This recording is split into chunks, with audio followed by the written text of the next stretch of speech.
How's it okay?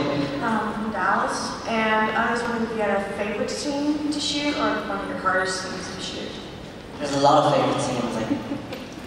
There's definitely a favorite scene per movie, but I really liked in the third movie when it was so dark and serious all the way through it that Daniel's dad had said to the phone of the director about putting a scene in where you could see us all having fun. So we had the scene where we're all in our dormitories and we all had the sweets to try. So we turned into like different animals. So that was a lot of fun, but the only thing is, if you watch, like when you were filming it, I was meant to be a chicken. So but in the movie, I'm a monkey. So watch me, like I'm doing all these movements, but it's the monkey noises coming out. I forgot about it, and then when we went to the premiere for it, I was watching and I was like, there's something not right here. I couldn't put my finger on it. And then I came home when the movie came out and I got sent out the DVDs. So I put it on the DVD, fast forward to that part. And I watched like 3 or 4 different lines before I could actually remember. And I was like, there's something not right. And then I figured it out.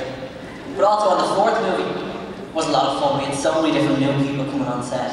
And like we've been a family now for 5 years at this stage, 5, 6 years. And having like Stan, everybody coming on, Rob, everybody, and it was great. We had the Yule Ball scene, so we all had to learn the ballroom dance for like 8 to 12 weeks.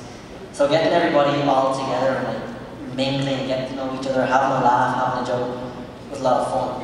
And I'd say this again, I was a good dancer. I said this earlier on today, so I just know where we're going with this. I was a good dancer. There was 2 people that weren't very good dancers at all. As I said earlier on again, I can't tell you their names, but they're twins and they got ginger hair. But it was a lot of fun like doing that and then getting on and actually filming that scene. It was just a lot of fun. Like we got to do what we wanted, go wild, like mosh pitting at the very end, having Mark Davis crowd surfing. Yeah, that was all his idea as well, so let's go. Hi, I'm Bill Parsons from Dallas, Texas, and you told my question about props, so I'm going to ask you a different question. You said you weren't an avid reader, but were there any scenes from the books that you heard about or things that didn't get into the movies that you always wanted to do? Peeves. Peeves is my favorite. I was so amazed. Like we were working with him and he was just the fun. The reason why he wasn't in the movie, so I believe, and I totally believe, he's the funniest person that I have ever met in all my life. He was just absolutely wild. He never knew what was going to come out of his mouth like. And he could be doing this serious scene, but you couldn't take him seriously. He was putting on all these voices and like he was so flamboyant and just wild and crazy and didn't care. So we'd be filming a scene like we were in one of the corridors in the cathedral, and like that everybody just wet themselves laughing. So he ended up getting put out and it was a shame. Was it just a distraction, you feel? Yeah, because nobody could actually keep a straight face and act. Yeah. Like, not one person could do it. That's so funny. Because the story was that there was just too much CGI and it was too much, but it'd be funny if it was too funny for the movie. But that's what I've heard of a lot of people, and I definitely 100% believe it. I have a theory that, we're coming up on 20 years since the first movie came out, and I think it's probably soon that we'll have a TV series. And I think Peeves will be a TV series. It's a wild theory, I have nothing to back it up. But I think that we're not too far off from announcing doing it as a TV series. Look at your face. You're getting mad. I just hope Peeves is going to be in it. I'm saying, could you imagine a second Seamus? Yeah. Or would you go back and say, you could cast him? Yeah, I know that's me. I'm still the same height. I haven't grown. I have that going. But that was my squeaky voice again. Fake it. Fake it. No problem. Yeah, Peeves, I was reading. I really, it's like a top, like a high wish list that they do, like a proper, like 6 hours a book, 6, episodes a book kind of thing, where they really can do it, and the Peeves is in it. Yeah. What an amazing. Yeah. One Peeves hilarious. I believe him. He's the one from Drop Dead Fred. Drop Dead Fred, yeah. He actually, one of my best friends, the movie that I done with him when I had the broken bones ever, Rick Mail was playing. So the movie, first of all, it was a TV show called Damo and Ivor. So, and they're two twins separated at birth. One goes to the north side of Dublin, one goes to the south side of Dublin. North side of Dublin are the Arnhem, all the hell's it going, hats sticking up there, smoking weed and drinking and all that kind of stuff. And then on the south side, it's ever so posh. So Ivor, his real name is Ivor Rich Daddy. And he's ever so posh. And yeah, Ivor Rich Daddy.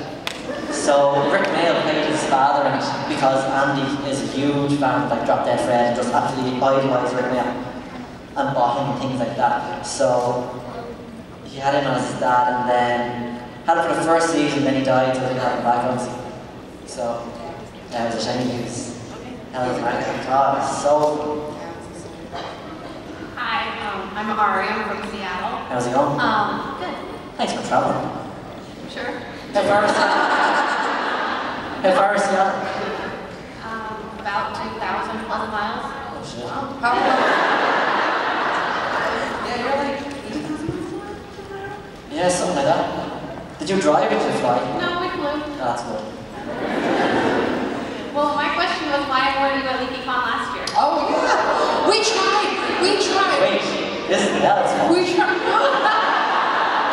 This is Belle's fault. Wait till you hear this. I was filming Damo and Ivor that day. The con's on like the Saturday or something. And I texted Mel the day before, or that morning, and said, look, I might finish filming an hour early. And I'll try and drop in. So, I got the driver to drive up to the hotel. Oh, you did? I didn't even know this. I was sat outside, and I was calling her, and I was texting her, and I WhatsApped her, and I Facebook messaged her, and she never replied.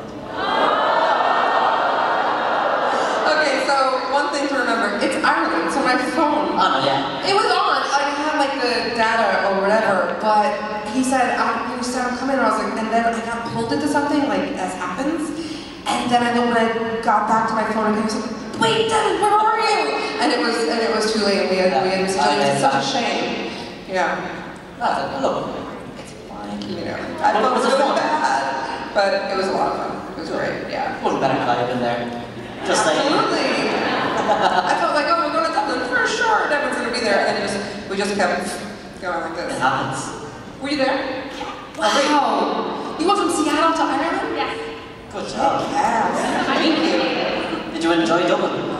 Yes, I'm in love with it. How long did you stay for? Did you stay afterwards or? A little bit. Good. What did you do? Did you go to like Guinness Factory? Yep, Guinness and Jameson. I got with Jenny. Did you pour your own pint? No. You didn't pour your own pint? No, we didn't have enough time. It's like a theme park there. If you ever go, it's a theme park. It's a theme park of pubs. Yes. It sounds like Ireland itself. You know what's so funny about Ireland? When you're given directions, you know how people say, oh, go up here and you'll see so-and-so a shop or you'll see this. In Ireland, it's like, go all the way down there to the end of the road. You see old James' pub there on the left side, you take a right. All the way down there till you hit O'Brien's pub, you take a right. If you've gone to the Selbridge House pub, you've gone too far. Turn back around. It's always pubs. Yeah, it's great. We traveled around afterwards, and it was pub after pub, but it was also amazing scenery. And that is beautiful scenery. Oh. Well, like this year, we've had like the craziest weather we've ever had in history. We've had the worst hurricanes and storms we've ever had in history. Then we had the worst snow we've ever had in history. So bearing in mind, like on average, we have like maybe an inch of snow, and that's like really bad. But this year we had up to like 13 feet of snow. Wow. Yeah. But global warming. Global warming is nothing. It's nothing.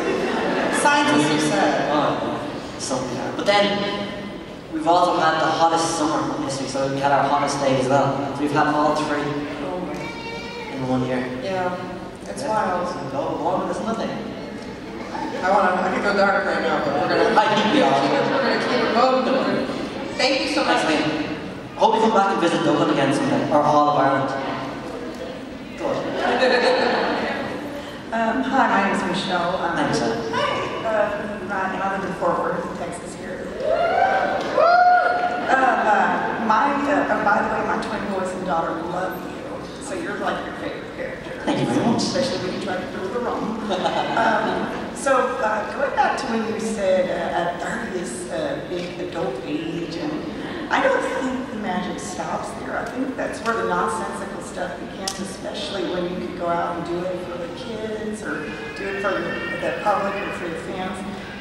If you were a parent right now, what would be the most nonsensical thing you could do or do for kids out there in the hospitals or something? I'm not speaking from my own experience or anything. What do you mean, like what the wildest thing I do with the kids? Or? What do you mean by nonsensical? I would tell them tales about what could happen to them if they misbehave or take them to the park and Photoshop dragons in the pictures. Oh my gosh. What kind of father would you be? I'd be a pushover. Really? I'd definitely be a pushover. I'd absolutely idolize the child and there's only one thing in life I've always ever wanted, and that's a child. So that's the only thing that I ever want. If I have nothing else. Do you look at the way you are with your 7 dogs and say, oh boy, this is what I'm going to be like? Yeah, especially with cats. We have cats too? 2 cats. Do you know I almost didn't come here? Because of the animals? Because of one of the cats. So I didn't get to sleep for like 70 odd hours. So the night before I was flying here, my cat had, as soon as my suitcase comes out, he freaks out. So we let him out for a while, and he didn't come home until like 1 o'clock, and I'm like, shit, oh my God, I've got better go try and find him. So I was out the lane and everything trying to find him. And with that, I see him and he's like barely able to walk. So I'm like, oh my God, oh my God, oh my God. So we got him, and I brought him into the house. I left him on the sofa for a second, went upstairs, came back down, and he was unconscious. And he was seriously bleeding out, like insane. So we had to call the vets, and of course, like 2 o'clock in the morning, there's no vets around. And of course, the vets that have these emergency services can't answer their proxy phones. So I called this other friend of mine, so they were able to let me take him down and have a look at him. And he'd cut one of his main arteries. So yeah, it was really, really touch and go. So he got okay? Oh, he's okay now. He's still getting like all groggy and all over the place. My mom went to pick him up yesterday, so I'm getting like early updates. Zulu. Yeah, he was a stray cat. So when I moved my mom and dad's house, I moved there on my 22nd birthday, and before that, I'd found like our old cat Ted. His real name was Harry, not Harry Potter. But I was like, no, we're not going to call him Harry Potter. And I love Father Ted. So Father Ted is like amazing. Hey, you know Father Ted? You don't know who Father Ted is? No, it's an Irish TV comedy show. You've got to check it out, it's hilarious. But it's a thing, like me and all my friends call each other Ted. So my cat was called Ted in the end. But Ted had brought in a kitten, lovely little grey kitten, and we had to keep him. But my new cat Zulu, he came to my mum and dad's house just after I moved out, and he was like maybe 10, 11 weeks old, and he was constantly like sitting looking into the house. But the other cat that we'd taken in ended up naming him Zach. He was going crazy and wouldn't let Zulu anywhere near the house. My mum and dad were feeding it, they couldn't take him in. So they called me, and I'd go on, take him over, take him over. So they brought him over like crazy o'clock in the middle of the night. And he stayed, and he's literally the best cat in the world. I can literally like walk around on the floor. He's this big now, he's a monster with him. But he's cool.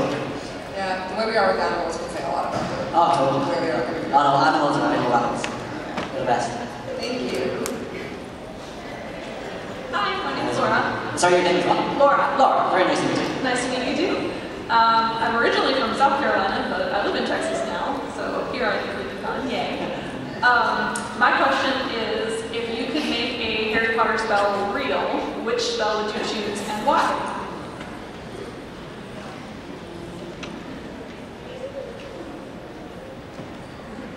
Like mine would be Accio, so I could just summon stuff too. No, do you know what I do? Wingardium Leviosa.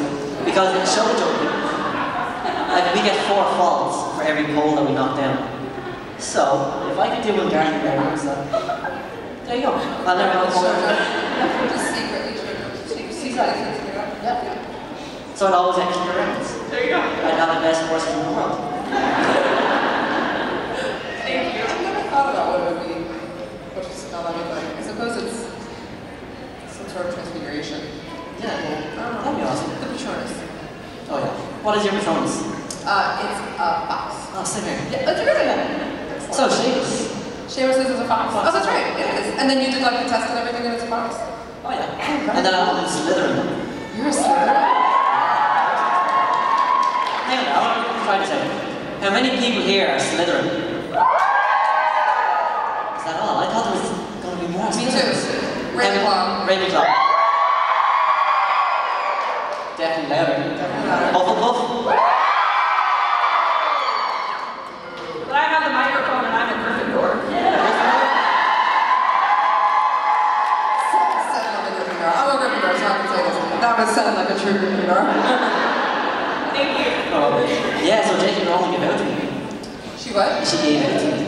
Gave it to you? No, gave it to me. Told me off. I've never heard gave out to me before. Oh yeah. She told you off. Why? Because somebody had tweeted me something. Oh, I'm going to a certain event, or whatever. Should I wear, I think it was Leaky Con. Yeah. She said, oh, should I wear my Gryffindor costume or my Slytherin? Right. And I was like, Slytherin all the way. I'm a Slytherin. And then Jo had seen it on my Twitter and she just called me a traitor.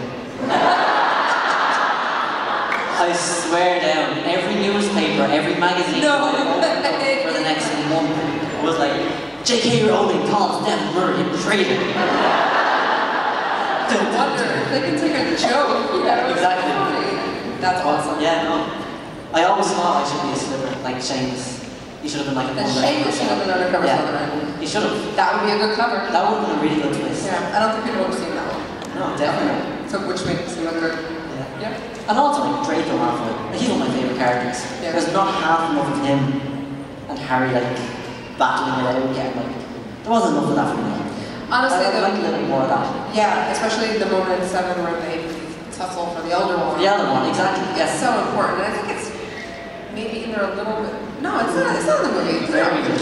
I don't think it's in the movie at all like that. I've only seen it once. Yeah, they sort of glid over the final points, you know? Yeah, there wasn't enough of those two together. Sorry. Sorry. Pretty good. I'm Eric. I'm from here in Dallas. How's it going, Eric? Good. How are you? Great. Good. So I was wondering, y'all maybe talked about this earlier. Is there anything you've taken off set that you weren't supposed to? Oh. I'm certainly not going to tell a room full of lots of people with their phones. I get into a lot of trouble. Would you though? Yeah, okay. They'll call you up. Hey, Devon. So, you said you have an elder one. No, I don't have an elder one. Just so you know. I have an elder one. We'll put that TV show on Jeff. Are you going to be back next year? For Leaky No Con. idea. You're going to ask Mel. Well invited. See, there we go. So yes, he's coming back. I'd like to have it out of your schedule, whatever. It's fine, it's fine. And I promise I'll always with you. Yes, you better. Thanks.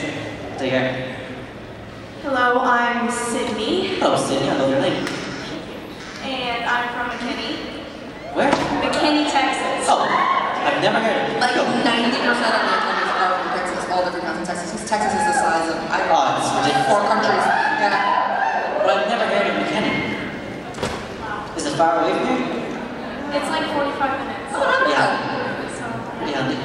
okay, so how many times would it usually take to get a explosion scene? A lot. You see, on the very first time we ever tried it was in Professor Flippick's classroom when I was doing the Wingardium Leviosa. And the way they did that was they had this big box and they had individual one-flash bulbs from the old cameras years ago. And so they had like 20 or 30 of those made up in this rig. I'd say Wingardium Leviosa, and then they'd press the button. And it was meant to just have like a big flash, and that was it. But the very first time they done it, there was too much electricity going into this. and all the bulbs blew up. And like, all of my face and my hair, like, ah! So I got really exposed at that time, exactly. So after that, it was like, we tried to do it then again once I fixed all the rigging and everything.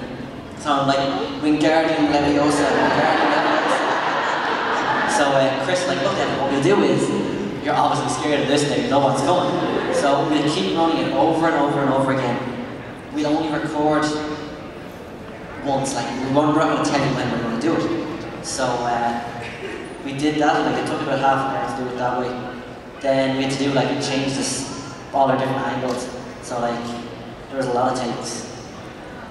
And then the first movie as well, when we had the goblet that blew up, that was actually pretty easy. Like, there was only like 2 or 3 shots, 2 or 3 angles of that. But you were still doing like 10 or 15 takes every time. Thank you very much. Hello, my name is Autumn. I'm from Fort Worth. Hello, Autumn. Very nice to meet you. Nice to meet you as well. I hope you're enjoying the day. Yes, I am. This is my first Leaky Con. Oh, well. Harry Potter convention in general. Well, but I've Lectern Madness. Yes. I've been a huge fan for years. Oh yeah. So, you acting, just generally, other things besides Harry Potter, correct? Yeah. Okay. So, what has been your favorite role, besides, of course, Harry Potter, anything, to play? And why? You know what, Angela's Ashes, I played Malachy McCourt. Oh yeah. I had like ginger hair. I forgot I all was about displaced. that. I love that. It's so depressing. Yeah, It is like and I depressing. read the book as well, yeah. Well, that's my mom read the book and she was like, oh my god, this is intense. And then when we filmed it, Anna was like, so depressing. Like every day was like baby dying. Every day we'd be running through the rain. Actually, the very first time I met Richard Harris, David Heyman, because David Heyman is, Richard Harris was David Heyman's godfather. So David brought him over to me, or me over to him, to say hello because he's a fellow Irishman. So I come over to him and he's like, oh, Richard, this is Devon from Seamus Finnigan, blah, blah, blah. I'm not going to use the words he said, but he's like, oh, you're in that movie Angela's Ashes. That's not what happened. No, it was terrible. He was just giving in because he grew up in the same area as Angela's Ashes basically. And he's like, it wasn't that bad, it wasn't that bad. But no, playing Malachy McCourt was pretty cool because it was a real life person. And getting to meet the man, or meeting Frank and everything like that was pretty cool. I saw Frank actually, he came here quite a few years ago. Yeah, he's amazing. Yeah, oh yeah, oh my god. Thank you. Thank you so much. We have 3 minutes left. I think we can squeeze 2 questions into it. Hi, Jordan. Hello. I'm Sarah, a writer from Dallas. I was wondering if you still keep in touch with the cast. No, I hate them all. I had 11 years with them. And do you know what? We keep in touch like Snapchat and text and WhatsApp and things like that. Trying to see each other has been very, very hard. Everybody's kind of gone and done their own things all around the world. I'm so busy with the horses. People are busy doing real jobs, or they're busy in other parts of the world doing movies and things like that. So it's hard to try and meet up. So that's why when you come to like sort of things like this, I get to see Stan and everybody else, and it's a great time to catch up, reminisce and have a few drinks and just have a laugh. I'm glad you made it out of Atlanta. Oh, so am I. Nice to meet you. Hi, I'm Hannah. Very nice to meet you, Hannah. I was wondering, after you were done with the 8th movie, was it hard to stop? Do you know what? It was terrible. As much as I wanted it to be finished, when it was creeping up, it was like, oh my god, this is it. What am I going to do with my life? I'm not going to get to see the same faces every day of the week. I'm not going to have this routine. Like, I was terrified. And then we all knew what day we were all finishing. So it was like, you could see the change in everybody from like last week. And then on the last day, it was like so weird, eerie, and like horrible. What was the last thing you filmed? The courtyard scene. And terrible. So it was all tears and everybody hugging and crying and oh, I love you, I'm gonna miss you. And then that was it. And then we get a phone call a week later. So we need you back again for another 4 weeks of filming. So that was great. We were filming again, and then we were told, okay, this is your last day. And we're like, oh, yeah, okay. Very depressed. And we're gonna kiss, and oh my god, I'm gonna miss you, I'm gonna love you. And then we all go our separate ways. A day later. Hey guys, guess what? We need you again. But yeah, after that though, it was like really hard. We're not doing the same thing every day. Not getting up at the same time, going into hair and makeup, seeing the ladies in hair and makeup. Like that was one of the biggest things that I missed. Seeing those, like they were your constant, every day of the week. You'd spend so long in there every morning, just talking and catching up. And then your breakfast, I missed my breakfast. I craved that breakfast. Pretty much every day. Oh, that was amazing. Their breakfast was incredible. What was it? It was just beautiful. Yeah, it was like a really nice breakfast. I used to always have two sausages, 2 hash browns, eggs, 2 fried eggs, and beans and toast.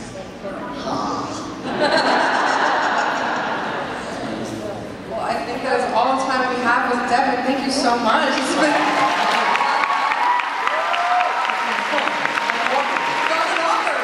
And Devon will be around the rest of the weekend. We're doing photos, we're doing autos. Check the schedule. And in here next is the Harry Potter Family Feud, which should be really ridiculous. Enjoy yourself.